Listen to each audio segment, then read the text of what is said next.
Hello and welcome back to TGTV, and more specifically, ladies and gentlemen, welcome back to Watch Talk. You will notice that we are in a new venue. I'm in London on Fleet Street at Chronext London Boutique. And if you don't know about Chronext are the platform to go to for your luxury timepieces. They've got brand new watches on there, they've got used watches on there, they've got vintage watches on there, Rolex, Omega, Panerai, Patek, you name it, all on there. I'll leave the links below to go and check out their stock.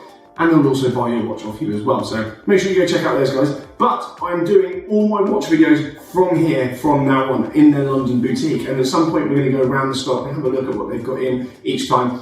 But today I've actually got two brand new pieces to show you. They're quite similar, they're the same model, so I'm going to get through them both at the same time. I bought these from Chronext online, and I'm a huge fan of this brand. I've actually already got one piece very similar to it already, and I've got three of the bloody things. So without further ado, then let's get on with the video and see what I've got. Not your usual unboxing, I've actually got the box here. We're going to go into the box in a second, but the watches aren't actually in there. I've actually got these sealed. These came brand new and sealed, and they are still sealed right now. So I'm going to cut, actually, I don't even have scissors. I'm going to get into the bags then. I'm going to get going and talking about these two watches. So as you can see, we've got a steel model here, and we've got a rose gold version right here as well. These are actually the Laureato skeleton model, the one, the very same watch that I've actually got the full black ceramic version of by GP, that's Girard Perregaux.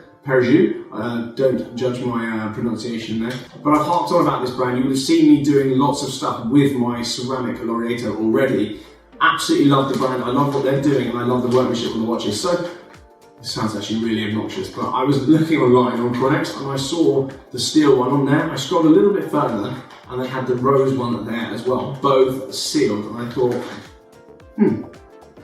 I can't really decide. I ended up with both of them anyway, cut long story short. So these are going to be worn on my wrist very, very soon, and you will see me gallivanting around with these at some point. So these are new additions to the collection. I'm not sure how much wear they will get. They will probably end up in the vault, sitting around for kind of special occasion use, along with my ceramic one. But I think it's just quite cool to have the trilogy, and I think these watches are actually really undervalued. So let's get them open then. I kid you not, these are literally completely sealed. Look, you see that? No holes in it. And that one as well, that's more vacuum packed, but these are literally completely sealed. So I'm actually going to open these right now on camera. Chaos would be doing this. More of an unbagging than an unboxing. Okay, we're in. I don't know how many people buy a watch like this and then bite into it. So, I like that a lot. Let's get it, this little tray here. Not down on the crown, please. And we've got the full rose version here as well, so let's bite into the bag. Hopefully there's no corona in that bag. Oh.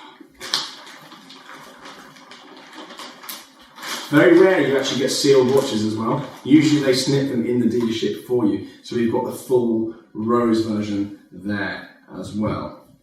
Lovely stuff. So ordinarily then, as I say, you would not usually get your GPs like that in a bag. You usually get them in the box set there. Quite a big box set. I've actually got two of those sat around clogging up my house.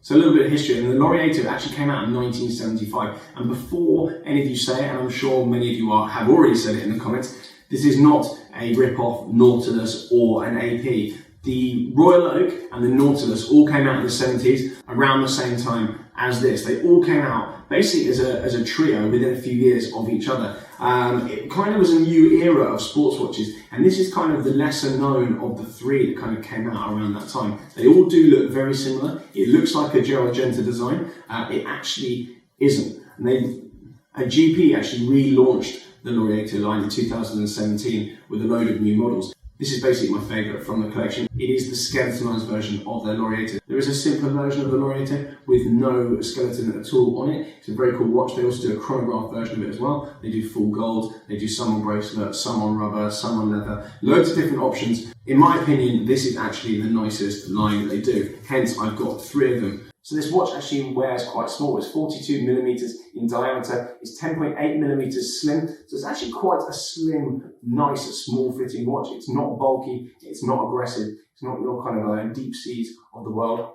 The case back is actually sapphire crystal. It's showing you the movement through the back and actually all the way through to the front. I can actually see you pretty much through that. In fact, I can.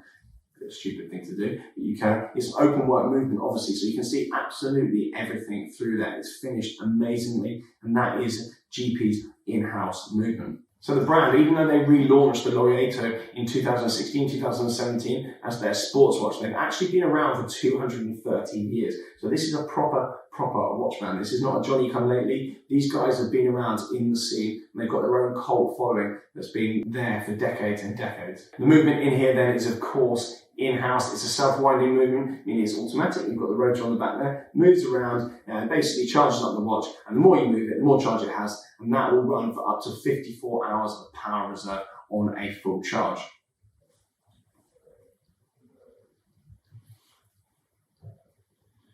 It's got a really cool little feature that you wouldn't ordinarily see straight away. At 10 o'clock, there's a little seconds hand as well. So that's running seconds that is constantly going around there. You really have to look for it. It's not a feature you really need on a watch per se, most of a running seconds hand, but it is on there if you look closely for it.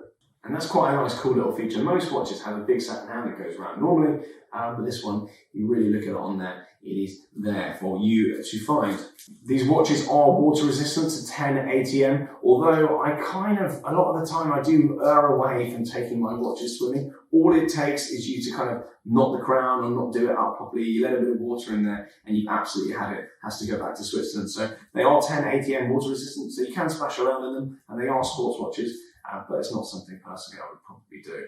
So many of you will be asking me, why do you love this brand so much? Why do you keep putting money into it? Why do you keep buying them? Truth be told, I'm actually getting a little bit bored of the usual stuff that people have. I'm getting a little bit bored of going out to kind of bars, restaurants, clubs, whatever, out in the street, going on holiday. Everyone's got a Submariner. Everyone, I say everyone, don't take that the wrong way. Everyone that's into watches has either got, Submariners, they've got GMTs, they've got the Pateks, the Aquanauts, the Nautiluses, they've got the AP Warlows. Everyone's got the same thing. You can go on a night out now in some of these flashy places, and literally everyone's got the same watches on. I like watches. I'm a bit nerdy. I'm a bit of a geek about this sort of thing, and just constantly buying the same thing. I've had everything pretty much now, bar the kind of real high-end stuff that I can't afford. I've had all the kind of the usual things. I'm just getting a little bit bored of it. Hence, brands like GP, like this, I think they're really good value for money. I think they're going places, and I think they're kind of, people are taking their eye off the ball. They're watching all the other brands. But these actually represent amazing value for money. Again, with this on my wrist, I'm going to go into this at some point as well. Some of you clocked it on my social media, what it is. But again, it's another wide of the mark piece. And those kind of pieces are slightly more exciting to me. You can get in them at a really, really reasonable price. They don't go for overs. You don't have to wait for, years and years and years to get one. Not yet anyway. Although this now, yes, since I've even bought it. And these are starting to pick up now. I've seen a few footballers wearing them. And yeah, that's usually the beginning of when they start kicking off. So I think these are really good value for money. This retail price is about £25,000 GBP, which if you compare that to that of a steel Royal Oak skeleton, I think they're running to sort of 60, 70 odd grand. And that's not what these trade for. These trade below 25 grand. You can get one of these for like 18 maybe even 17, 18, like something like that, used from somewhere like Chronext. And for the full rose version, so if you compare the full rose AP skeleton, which is the direct comparison, there's no avoiding it. If you compare it to that, they're well over 100 grand. This retail price is 46, 47, and you can regularly pick these up for sort of between 33 and 36 grand GBP. So as you can see, quite a huge disparity in price. You can have both of those pieces for less than one steel AP. And I don't know about you, but I just think it's quite cool having something that you're going to be out and no one else is going to have one. They don't make these in huge numbers. They don't sell them absolutely everywhere. And all it'll take is a tiny little spike in demand for the Laureato pieces, and they will solidify on the used market, so they'll go back up to list. And I don't see any reason, even particularly the steel, won't go above list with a little kick in demand. So they are cool pieces. At the moment, they're not going to make you rich if you buy one, but if you buy well on them, you shouldn't lose too much cash. They are cool watches and they are good value. Whether or not you buy one brand new, and over time, if you do end up selling it on, you might lose a little bit of money. But if you buy used, then you probably won't lose any money at all on them. They're really nice pieces, and at some point, they may well go mental. So I love them. I didn't buy them to make money. I bought them because I like them. I bought them because I like watches. And I'm really, really happy with them. And I'm also aware on the channel as well that most of you just want to see APs and Pateks and stuff. I've got no real interest in that. 1,000,001 people have done videos on those again and again and again, making smug videos that they get these things at retail, they're worth 10 times the price. Great. Doesn't really help anyone. I think these kind of more niche brands are well worth looking at. And certainly I will possibly spring for one of their skeleton tourbillons next, or maybe one of their sapphire case watches anyway. So really, really, really happy with those two. I actually need to get the links taken out, so I'm going to actually try one of them on right now. See, put the steel one on.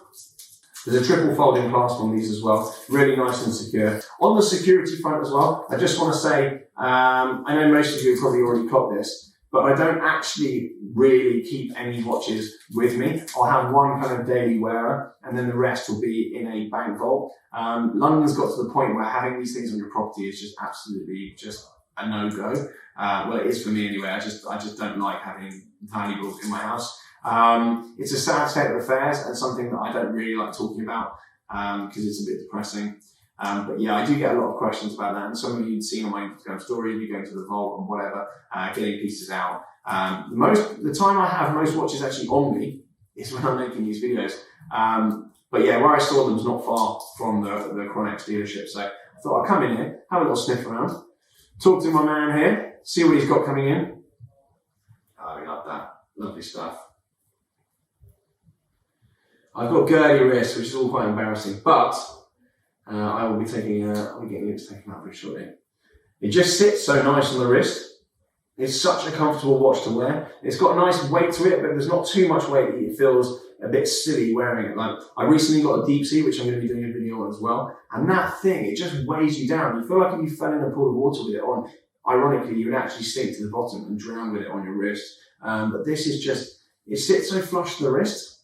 Oh, I love it. The center links are polished on it as well, and you've got polished detailing around the bezel as well, giving off quite a nice bit of light. And inside the skeletonized movement, you've got this kind of dark ring around the inside with suspended indices as well. It's really, really nicely done. On the security front as well, I get a lot of questions about watch insurance. I insure all my watches with First Point. They do my contents insurance, and it is part of that as well. So do get in touch with them. Your best bet often is to do all your contents insurance and watch insurance at the same time. They also do my cars. That's obviously separate. But do give them a shout. It really wasn't expensive at all for the year for all my watches, and they are really, really good at it. The guy who owns the gaff is a watch guy, and they really understand the watch world and watch market and all the rest of it. So do get in touch with them. I will leave a link below as well if you want to go and share your bits and bobs. Before I get going then, Chris is upstairs, champing at the bit, ready to go. He may want to have actually defecated or something, so I may actually have to apologise before I leave. I want to give a huge shout out to Rapport as well. Before I get going then, Chris is upstairs, champing at the bit. I'm sure he's defecated on something by now, so I need to go and sort that out.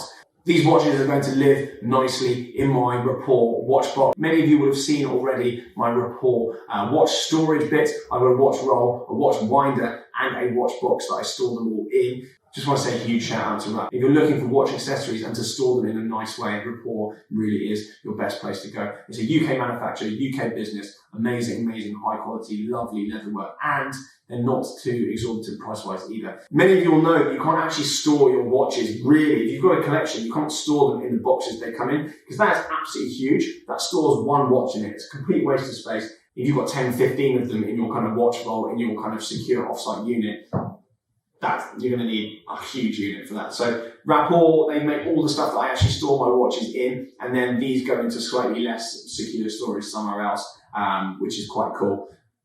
But I'll leave the link below for those guys as well. Really nicely made stuff, UK firm, family owned, lovely stuff.